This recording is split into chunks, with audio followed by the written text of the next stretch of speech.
Spiritual gi Lamda Meeyambu Lamjing-Lamtaklibi Dr. Waikhom Roshni na Iba Lairik mari ngase Rajya SABHA gi member NINGTHOU SANAJAOBA LEISHEMBA state ASIDA NOUNA PHONGDOKPAGA LOINANA AYEEBI ASIBUSU TAKPAGI THOURAM ama PANGTHOKKRE Sana konungda pangthokkiba thauram aduda NINGTHOU SANAJAOBA gi loinabe Leimarembi Anamika State Central Library Chief Librarian R.K. Urmila amade Uttra Sanglen gi Custom Secretary T.H. Ibungo halna President member sing oina saruk yakhe Thauram baduda Dr. Waikhom Roshni ki Lairik sing Divine Healing Codes, Universal Money Codes,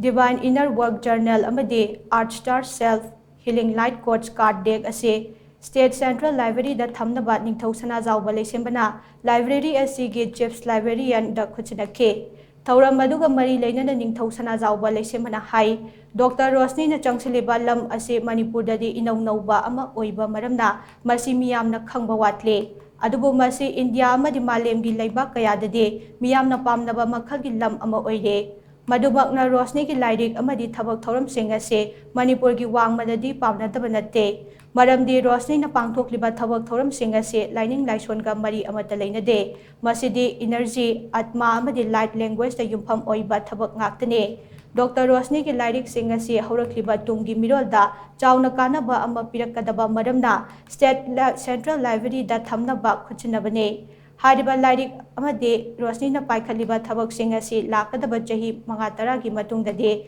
miyamna khangnarakani haibagi thajaba chauna lei matam aduda Lairik sing asina miyamda chauna mating amade soiduna panglakani haina NINGTHOU SANAJAOBA LEISHEMBANA makha tana phongdokhi aikogi lailiba dharma khudingmaki haiba tare laiba mana pamjaba laining chatpa dharma khudingmaki mioi singsina magi punchida sen thonggi oiba yai imu manunggi oiba yai masagi oiba yai natraga magi baru mapang natra mana toiba profession du oiba yai karigumba nuai taba natra karigumba ayat apan natra mana toba khudingmakta aikogi mai palak taba kainom tawge khalaga su ayat apan mayam lakuse masigi asahaba light energy aduga light language se masida tawlaga aikogi adugumba awana tarba singsigi magi mating pangnaba kokthoknaba adugumbagi potda yam scientific oina tawba adugumba imagi wakni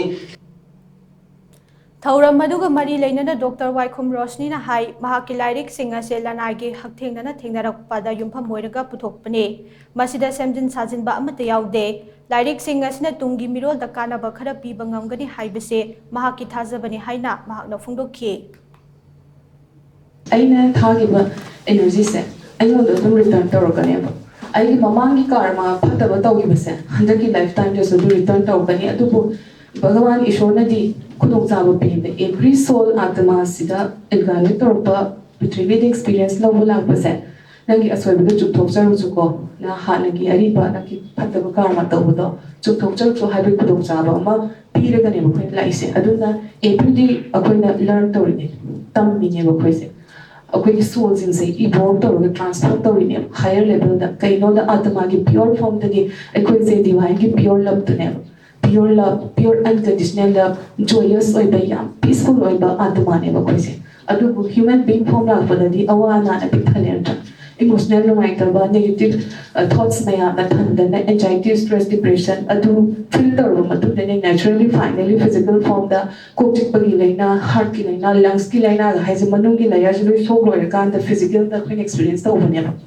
the inner body layers energy body mental body emotional body spiritual body so healing to